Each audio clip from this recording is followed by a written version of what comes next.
2학년 친구들 안녕하세요. 이번 중간고사의 마지막 범위인 역학적 에너지 보존에 대한 내용을 복습할게요. 자, 역학적 에너지란 운동 에너지와 위치 에너지의 합을 의미한다 그랬습니다. 운동 에너지와 위치 에너지는 서로 전환이 가능하고 이걸 통해서 역학적 에너지가 보존됨을 이해해 볼까요? 만약 마찰이나 공기 저항이 없다면 역학적 에너지가 보존된다는 것을 확인할 수 있어요. 그리고 마찰이나 공기 저항이 있을 경우에는 총 에너지가 항상 보존됨을 알 수 있습니다. 자, 이런 내용들을 다시 한번 복습해 볼게요. 자, 보라매 공원에 가면 U자형 구조물이 있어요. 거기서 자전거나 스케이트보드를 타는 친구들을 만날 수 있는데요.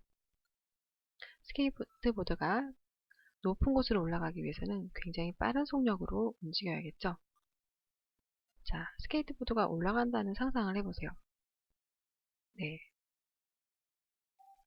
운동 에너지가 위치 에너지로 바뀌는 것을 확인할 수 있죠. 순간적으로 높은 곳에서는 정지를 하게 되고요. 이때는 위치 에너지가 최대가 되죠. 그리고 운동 에너지는 최소가 됩니다. 다시 중력에 의해서 내려오죠. 내려올 때는 위치 에너지는 점점 감소해요. 높이가 줄어들기 때문이죠. 하지만 멈췄던 스케이트보드 선수는 움직임이 빨라져서 운동 에너지는 증가하게 됩니다. 즉, 위치 에너지와 운동 에너지는 서로 전환이 돼요. 이렇게 위치 에너지와 운동 에너지의 합을 우리가 역학적 에너지라고 얘기합니다. 근데 역학적 에너지는 보존이 돼요. 운동하는 물체의 역학적 에너지는 공기 저항이나 마찰이 없다면 항상 일정하게 보존이 됩니다. 그래서 역학적 에너지는 위치 에너지 더하기 운동 에너지인데 이것은 일정하다 라고 정의를 내릴 수 있어요. 따라서 운동하는 물체의 위치 에너지 변화량과 운동 에너지의 변화량은 항상 같을 수밖에 없죠. 그래서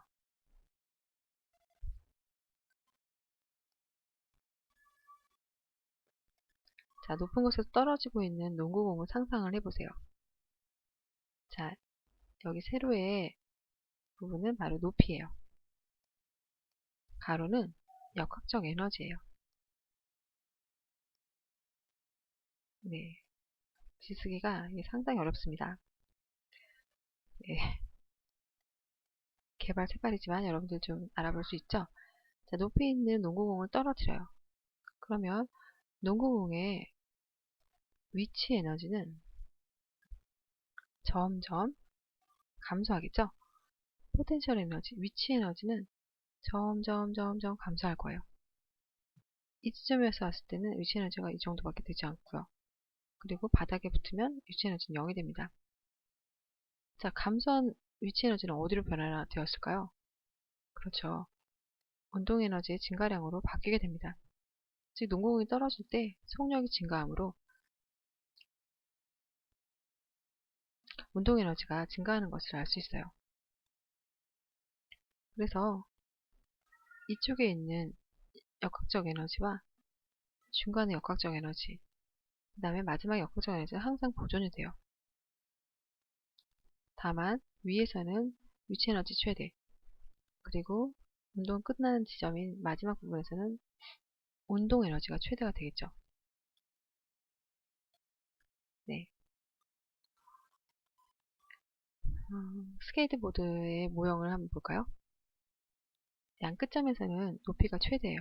그리고 움직임이 멈추게 됩니다. 따라서 운동 에너지는 0, 위치 에너지는 최대가 돼요. 점점 스케이트보드 타고 내려올수록 높이가 줄어들므로 위치 에너지는 감소하게 돼요. 그 감소한 만큼 속력은 빨라지므로 운동 에너지는 운동 에너지는 증가하게 되죠. 그러다 다 지점에 와서는 높이가 0이므로 위치 에너지는 0이 되고요. 운동 에너지는 최대가 됩니다. 바이킹을 탈 때도 가운데 지점에서 가장 빠르게 이동하는 것을 알 수 있어요. 자, 오르는 지점에서는 높이가 점점 증가하므로 위치 에너지가 증가하게 돼요. 반면에 빠르기는 줄어들게 되죠. 따라서 운동 에너지는 감소하게 됩니다. 즉, 운동 에너지가 감소한 만큼 위치 에너지가 증가하게 되는 것이에요. 이것이 이렇게 반복적으로 나타나게 됐죠. 내려갈 때는 감소한 위치 에너지가 증가한 위치 에너지로 변화가 되고, 올라갈 때는 감소한 운동 에너지가 증가한 위치 에너지가 되는 것입니다. 이것을 우리 놀이동산에서 많이 볼 수가 있어요. 진짜 운동을 하는 바이킹의 위치 에너지, 운동 에너지 변화를 보세요. 내려갈 때는 위치 에너지 감소하고 운동 에너지가 증가하죠. 올라갈 때는 위치 에너지가 증가하고 운동 에너지가 감소하고 있어요. 하지만 이 에너지와 이 에너지의 합인 역학적 에너지는 같게 나오죠.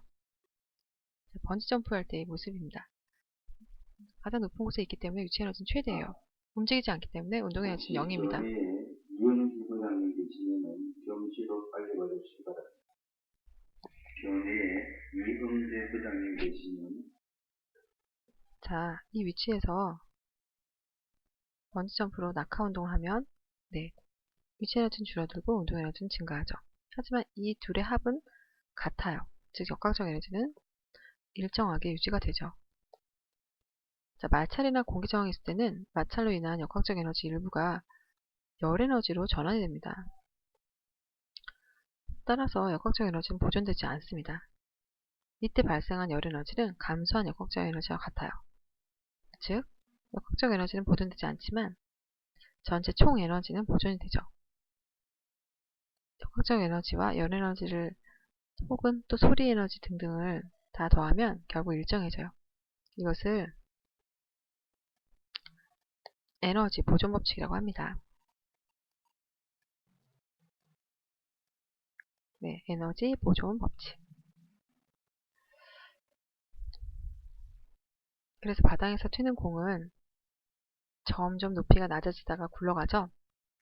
왜냐하면 역학적 에너지의 일부가 열 에너지나 소리 에너지 등으로 바뀌기 때문이에요. 하지만 전체 에너지는 다 보존이 되는 거예요. 그래서 플래시를 보면 충돌했을 때 마찰에 의한 열 에너지와 소리 에너지 등으로 역학적 에너지 일부가 소멸되는 것을 알 수 있어요. 퀴즈를 풀어볼까요? 자, A점에서 O점을 거쳐서 B점을 지날 때 역학적 에너지 전환 과정을 확인해 볼게요. 자, A에서 O로 갈 때는 위치 에너지가 감소하고 운동 에너지가 증가하죠. O에서 B로 갈 때는 운동 에너지가 증가하고 운동 에너지가 감소하고 위치 에너지가 증가합니다. 이렇게 두 에너지는 전환이 가능하고 전체적인 합은 일정해요. 자, 마찰이 없는 수평면에서 질량 10kg인 공이 9.8m/s의 속력으로 운동하고 있어요. 자, 이 공이 올라갈 수 있는 최대 높이는 몇일까요? 자, 중요한 것은 마찰이 없는 상태라는 것이 중요해요. 즉, 열 에너지로 손실되는 양이 없다는 얘기죠. 이 지점을 A점, 이 지점을 B점이라고 했을 때 둘의 역학적 에너지는 같아요. 둘의 역학적 에너지는 같죠. 이때 갖고 있는 역학적 에너지는 얘는 운동 에너지입니다. B 지점에서 갖고 있는 운동 에너지는 역학적 에너지는 위치 에너지죠. 이 둘이 같다는 건데요. 그러면 A점의 운동 에너지 구해보세요. 2분의 1 곱하기 질량 곱하기 속력의 제곱이죠. 자, 이것은 B가 갖고 있는 위치 에너지와 같아요.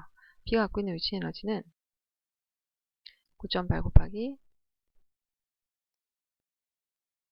9.8 곱하기 질량 10 곱하기 높이 h입니다. 네, 여기 자리가 좁아서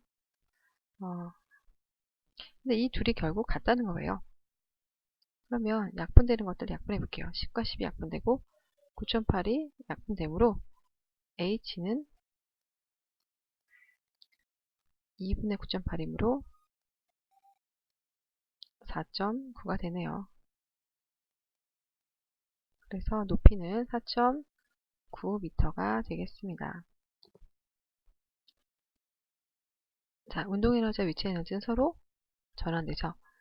다이빙 선수가 떨어진 동안 운동 에너지는 증가하죠. 속력이 증가하기 때문입니다. 위치 에너지는 높이가 줄어들므로 감소합니다. 운동에너지와 위치에너지의 합을 역학적 에너지라고 하고요. 마찰이나 공기 저항이 없을 때 그 양은 항상 보존이 된다고 했습니다. 마찰이나 공기가 있을 때는 공기 저항이 있다면 열에너지 등등으로 소멸된다고 했습니다. 자, 여러분들 지금까지 했던 내용들을 간단하게 영상으로 정리해봤지만 공부는 여러분 본다고 되는 게 아니죠. 스스로 직접 이해하며 익혀보며 또 자기 스스로 설명해보는 시간들을 가져보세요. 그러면 어려웠던 개념들이 이해가 될 거예요. 그리고 책을 좀 많이 읽어봤으면 좋겠어요. 공식을 반드시 확인해 보시고요. 실수하지 않고 중간고사에 잘 임하길 바래요. 자, 여러분 모두 화이팅입니다.